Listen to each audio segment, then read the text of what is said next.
Shalom shalom, tugira turabe ingene umuntu crea compte muri Berry.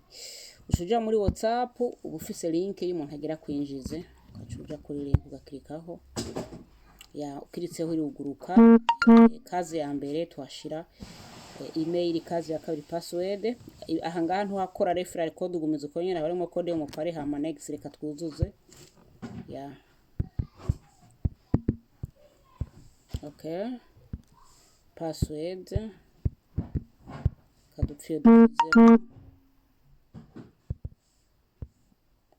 Okay, tushaka kuri next. Okay, tugiye kuri next acaguruka page igira kabiri yo kuverify email verification, haja code shadukika ngaha kuri send canke haba handitse envoy.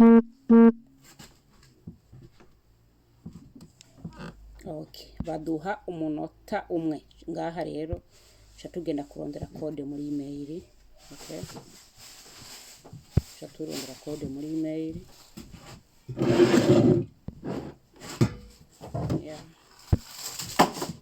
wa code yaje shadukopya iyi code tukasha tugenda kuyishira ngaha twa pastinga twagira code tukasha twemeza register. Wow, yabeje kwinjira utihenze. Mwabonye ko mu kujya kurondera code uteza kunyarutsa kurenge. Aha rero gatubwira ngo withdraw password. Ni withdraw password dushiranga ibiharuro tukadushage dushiremo dushiramo ibiharuro bitandatu reka dushage twandikemo, ariko ntagire umuntu ashiramwo ibiharuro nko kunyene bitandatu. Ni kosa verification email adukika kuri send. Oh yeah, okay, dari meze nk'ibigorana. Voilà, tugenda muri email kuyitora turabindi password nshashe baduhaye shirika ngaha kuri primary canke ntuzenye. Voilà, kiza kacukopya iyi ni nshasha.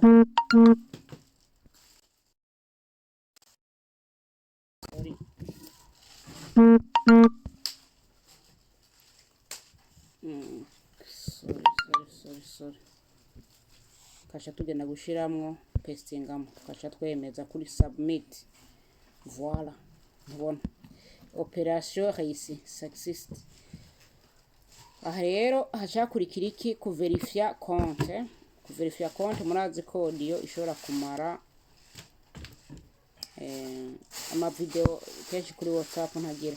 Ico rica tukora tuza ngaha kuri agasembo k'umuntu ukashukirika ngaha kuri security ukacuza ngaha account verification. Okay, yeah. Ya hama twariko turakora video y'ingene umuntu yandika, twari tugeze ingene umuntu agira verification mubone ibyo umuntu ashiramwo. Twari tugeze ngaha, ariko reka dusubire ino. Turabona ngaha hepfo hari home code, aha ni ibintu bya iko asset. Badusubira kuri home batuduza ugakeka kuri cancel ugakuramo ushuja ngaha kugasembore kameze nk'umuntu kacukirika ko tuja ngaha kuri security account security tukaca tuza ngaha kuri account verification. Okay, verify account. Aha twuzuza real name, s'il vous plaît. Aha haja real name no kwa byandika mu ndome nkuru nivyo vyiza tamakisa. Ibyo twandika ngaha niba biri kuri document, nimba ari karanga muntu, passport, nimba ari permis de conduire, nimba ari carte ya baptême. Abantu bose bavuga muri ururimi ndiko ndavuga birapasa birarengana. Aha rero igituma wandika ngaho ibiri kuri document, ushobora wowe kubaho uri atacyangombwa na kimwe ufise kiri kuri wewe, ukaba ugomba kuraninga business ya Berry.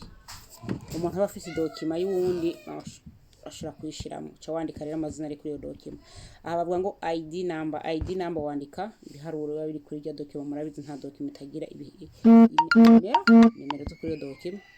Aha rero bavuga ngo ID card front side.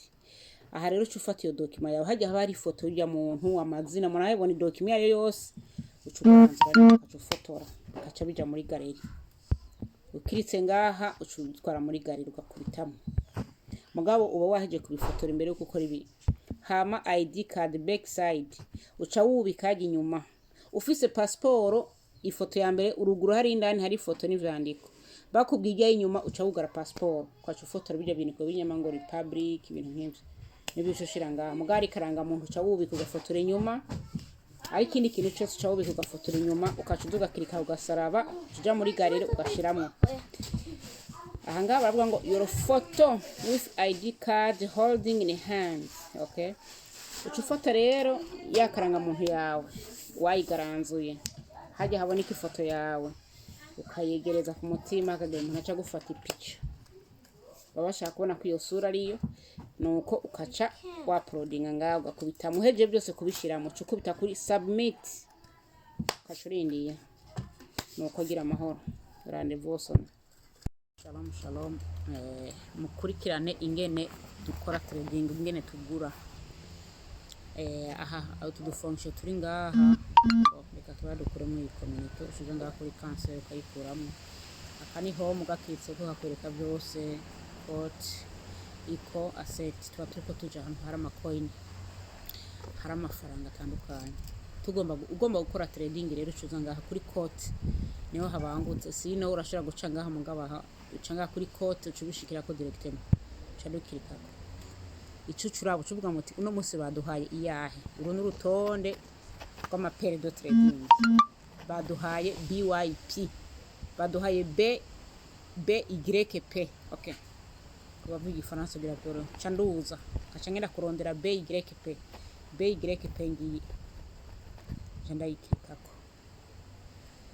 Okay, rero ncangenda kugira kuri buy cankandako buy rero ngaha ama USDT yanjye ngaha murabona ko ari 1198 kugira aje ngaha price ni igiciro kivuga kiri ku isoko amount na ma USD yanje njafata akakantu nkaga deplacer nkaca nkora ngaha ahindi mpera nkoze ko rero ama USD yanje ari ngaha nkaca ndiyabona ngaha harasigara tuntu rusente ntaco bitwaye amaze kujamwo ngaha mwayibonye ncamanuka ngaha kuri buy nkaca nkirikako ino hejuru murabona ko operation ibaye resi bayinjiye bampejeje rendez-vous bampejeje kugura iyo tugomba kugurisha ngaha bimeze uko nshaka gusubira inyuma ncankirika ngaha kuri cancel. Iyo rero ugomba kugurisha winjiye kare ninjiye uja kuri nakiritse ngaha ubu nawe tugomba kugurisha tuja ngaha ncankirika nkaca nkora ngaha kugira amabeyi gireke pe naguze acajamo urayibona nkaca ngenda gukirika ngaha kuri seringa kubera ya nuko rero murakoze nuko bigenda.